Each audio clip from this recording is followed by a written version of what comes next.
Thanks a lot for this introduction, which I missed, but I'm sure it was very nice.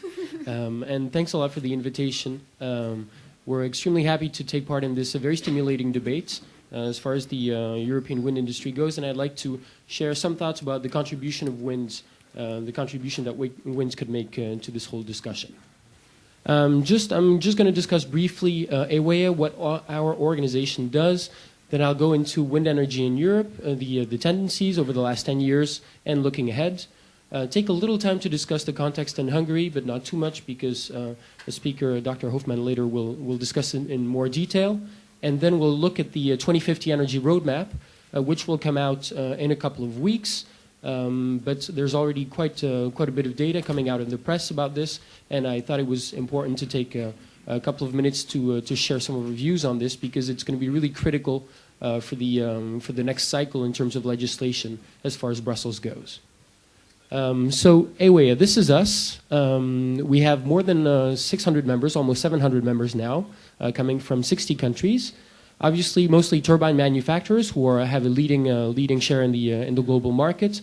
But it's also part suppliers, it's also consultants, developers, etc. So essentially the entire supply chain is represented here, which is really what makes our strength and what makes us probably the most efficient global wind network.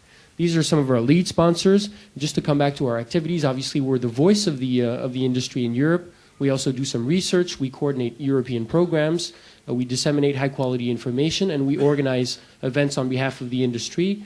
Our next event is the offshore event coming up in a couple of weeks in Amsterdam. Now, just to look at the tendencies over the last 10 years, we're just going to look at this slide, which is the European electricity mix back in 2000. You see here that at the time, wind was only 2% of the European power capacity mix, and the main contributors were nuclear at the time, coal, fuel oil, and large hydro. Now, if you look at the situation today, wind has shot up quite dramatically to 10%. Other increases are obviously gas, which has had an exceptional decade as well, and PV has increased quite a bit. Of course, coal, nuclear, fuel oil, and large hydro have all declined. So the overall the overall pie has grown in the meantime, but their shares have decreased.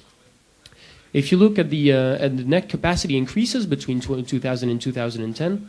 What's really dramatic here from the side of the wind industry is that this bar represents almost 28% of the new installed capacity over the 10 years. So this follows gas, of course, and just in front of photovoltaic. Importantly here, confirming the point that was made a little bit earlier, nuclear, coal, and fuel oil have been more decommissioned than installed over this past decade. Now, this is the annual installations, so at European and global level. So you see here that in 2010 there was a small decline for the European market. We installed 9.3 gigawatts at European level. So coming after a very good year in 2009, I think the turbine market increased by 46% in 2009 and shrunk just a little bit in 2010, but we're hoping for a rebound in 2011. But here you see the effects of the crisis with a one-year lag. That's something that was referred to a little bit earlier. Sven was saying that the renewable sector was resisting the crisis. You see here that there's a bit of a delay, but we're hoping for a rebound, of course. And now the cumulative installations. So overall, we've reached 197 gigawatts worldwide. You see here that in 2009, actually Europe was overtaken by the rest of the world in terms of total cumulative capacity. But still, Europe is a pretty important player and a relative leader. Now, what's interesting also about this slide is if you look at the evolution, this is roughly the first 20 years for wind. The tendency of nuclear in between 1961 and 1980 was pretty similar to this. So we're comparing wind today with nuclear at the time, and nuclear has grown up to be a low-carbon mainstream capacity technology, and therefore we think that this is cause for optimism. Now, the share of wind in electricity demand at the end of 2010. A couple of interesting figures that I want to point out. Of course, the European average is 5.3 here. So this is not capacity, but this is demand, so the figure is slightly lower. Hungary is quite behind actually the European leaders at 1.5. Denmark is clearly at the top with more than a quarter of the demand covered by wind. If we were to extrapolate the capacity per capita installed in Hungary, we'd have not 84 gigawatt installed in the EU, but we'd have 340 gigawatts installed. So it's a bit of an academic point, but it's just to demonstrate the potential that Europe has in terms of wind. So this is the breakup in terms of installations within the different member states. So Hungary has just at the end of 2010, according to our figures, was just below 300 megawatts. You see Germany here clearly the leader at 27 gigawatts, and the different breakdown. So why is Hungary a little bit behind the curve here? There are a number of different things. One is low ambitions, and the second thing is incapacity so far to deliver even on those low ambitions. If you look at the National Renewable Energy Action Plans, which were published after the Renewables Directive in 2009, and you compare them, it's a little bit disappointed then that Hungary comes in last in renewable electricity targets. So this is the figure is at roughly 10%, but more importantly, it's the last. The Energia has a target of 750 megawatt for 2020. This is below our expectations for Hungary. We think Hungary could do 1,200 megawatts. And we've calculated that this really equated to a significant loss in investments, up to 450 million investments. So this is really a huge missed opportunity, and I'll discuss a little bit later the macroeconomic benefits of wind, but you can already measure the impact here. What I was saying a little bit earlier is that even with these low targets, Hungary is failing to deliver in it. The national action plans require the different countries to point where they will be every single year. And at the end of 2010, Hungary was a little bit behind already on its intermediate targets. So just below 300 instead of 330 megawatts. Now, there are several bad signals coming from the authorities in Hungary that clearly do not encourage investments in wind.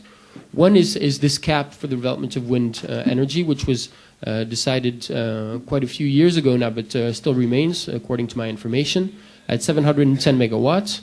And this is, according to the authorities, due to grid-related limitations. This leaves very little margin for investment and really sends a negative message about the future development of the grid. The second thing is the tenders for grid connection capacity. Hopefully, they were going to be for 410 megawatts. They've been really characterized by lack of transparency and very significant delays. And finally, lack of regulatory certainty also for the feed-in tariff. So apparently, these decisions have been pushed back to 2012, meaning that the new installations will not come before the fall of 2012 or even 2013. Now, we've taken a closer look at the situation in Hungary. Obviously, this whole discussion is irrelevant if the member states don't manage to deliver on their targets. But it's good to have a long-term view as well. So here you look at the EWEA targets for 2020 and beyond, comparing these targets with the figures from the European Commission, the national action plans, and the International Energy Agency. Now, the IEA is historically pretty conservative on renewable energies, so we're not too concerned about that. And actually, even with the IEA, there's a good level of convergence on the 2020 targets. But beyond that, 2030, you see a gap growing between even the Commission targets and the EWEA targets. There are several reasons for that. One is that the PRIMES model, which is the model used by the European Commission, makes some strange assumptions on nuclear. We'll get back to that. But more importantly, one of the reasons is that this PRIMES model thinks that there will be a steep decline in investments in wind after 2020 because of a lack of legal framework and a lack of legal targets. And we take this threat extremely seriously. We think that indeed a medium-term binding target for renewables would be very important to foster investments. Which is why with our umbrella organization, which has been referred to several times earlier, the European Renewable Energy Council, we call for 45% in 2030. And this is really consistent with our own targets for wind. Why do we need to do this? First of all, by 2050, the European heads of states have committed to significantly decarbonize the economy as compared to 2005 levels of between 80 and 95%. In order to achieve this, and we've alluded to this already several times, the power sector needs to be almost fully decarbonized. Why is that? Transport and agriculture are major emitters, and it's very difficult to limit emissions in those segments. So the power sector needs to compensate for that. Why do we need also an intermediate target? 2050 is just one investment cycle away. The decisions that are being made on nuclear today will stay with us for the decades to come. Also, Europe is still a leader in the field of wind. If we want to remain competitive, we need this long-term view, because carbon markets, the way the ETS is functioning today, and emission performance standards will simply not be sufficient in the absence of a target. Now, why do this? Of course, it's a lot of job creations. We forecast that delivering on this 2030 target could create almost 500,000 jobs in 2030. It's 1,154 terawatt-hour produced, so that's almost 250 million average EU households powered by wind, and it's also 646 megatons of CO2 avoided annually, so no small contribution to the fight against climate change.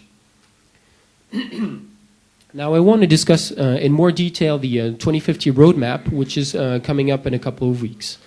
The reason for that is that this is really going to pave the way for many decisions to come that will be really instrumental in the discussion that we have coming from Brussels. This document is essentially a political communication and also an analysis of 7 different scenarios which are bundled together in a package to be published on December 13th.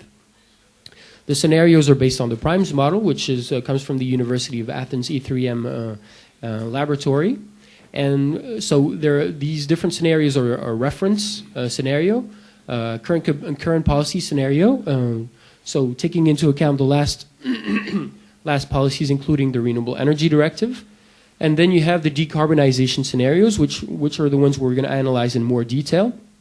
Energy efficiency, diversified supply technologies, high renewables, high CCS, and high nuclear. Now, the main results of the modeling are quite favorable to the industry and quite encouraging. The first thing is that renewables in any of these scenarios will take a big chunk of the pie, between 55 and 75% share in 2050. And wind in all the decarbonization scenarios comes out as the leading contributing technology. What the communication says, so this is the political document, they include these no regrets options, which are the things that will need to be done whichever scenario is applied. And this is more renewables, obviously more energy efficiency, better grids, and better market design. This is extremely positive, and this really converges with the objectives of EWEA. There are 2 points that we're particularly concerned about in this particular document. One is that nuclear is associated to lower power costs. Now, this is true if we extend the lifetime of the nuclear power plants. Then this pulls the power prices lower than they are today. But obviously, there's a risk in terms of security if we do that. If we look at new nuclear, on the other hand, new nuclear is quite expensive. It's actually not even competitive with offshore wind right now. The second thing, which I'll discuss in more detail, is that the high renewable scenario is criticized in a number of documents and associated with high power prices. We're worried about this because this is a very simple message to understand. We think that the Commission have done it more or less on purpose to isolate this high renewable scenario, and it's a very easy target for the press. So I'd like to go a little bit more into the detail of the assumptions which are underlying this principle and essentially bust this myth. If we look at the total energy system costs in all the different scenarios, they're roughly the same.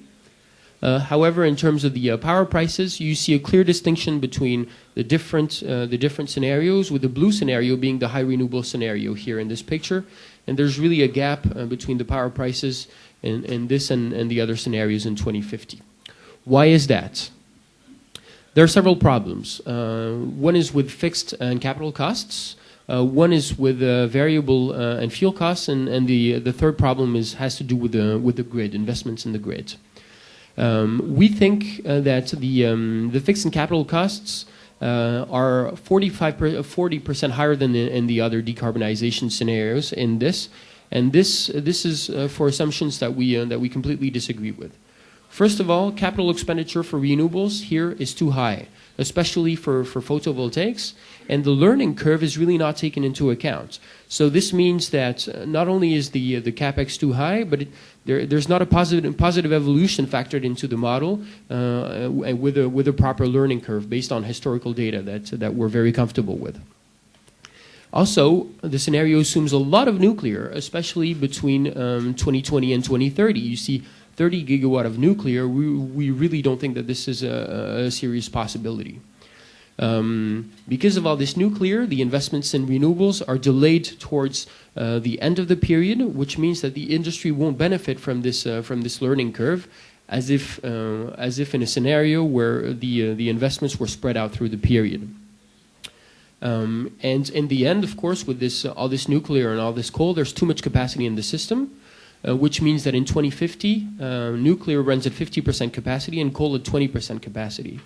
This, in the real world, doesn't happen. It's not economically viable to run a nuclear power plant at 50%. And for 2050, in this model, it means that in comparison to the outputs, the operation and maintenance costs are extremely high. Also, it means that the surplus production is stored in very inefficient technologies, leading to a lot of waste, evaluated at 1,500 terawatt hour. So that's one problem. The second problem is that the variable and fuel costs in this scenario should be much lower, actually. Think about it. Nuclear, photovoltaic and wind have no fuel costs. So the fuel costs in this scenario with very high levels of renewables should be much lower. Why are power prices high in this scenario? Well, it's because the primes model assumes that all the investments in capacity are recovered through the energy markets. This means that all this high capacity, which is basically useless, needs to be recovered by high spot prices on the spot electricity market.